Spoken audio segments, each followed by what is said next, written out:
Best आणि affordable Malvani food in Mumbai. हो, बरोबर ऐकलं तुम्ही. हे मी नाही, गुगल बाबा सुद्धा बोलतो. तर हेच ट्राय करायला आम्ही आलो होतो घाटकोपरला.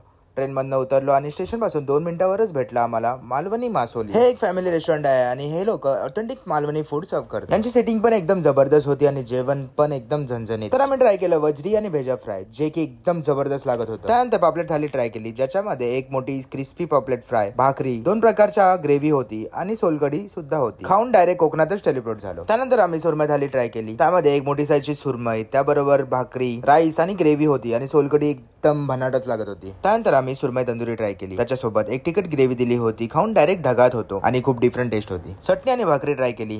यांची चटणी खूप युनिक होती आणि भाकरी सोबत तर खायला एकदम भारी वाटत होतं. त्यांच्याकडे सगळे टाईपचे फिश भेटतात आणि ते पण एकदम अफोर्डेबल आणि ऑथेंटिक मालवणी स्टाईल मध्ये. आणि हे लोक पाय सूप पण सर्व करतात, जे की एकदम जबरदस्त होतं. आणि या लोकांकडे लकी ड्रॉ पण चालू आहे. ज्यांचं बिल 1000च्या वर होईल त्यांना एक चिठ्ठी काढायला भेटेल आणि त्यामध्ये तुम्हाला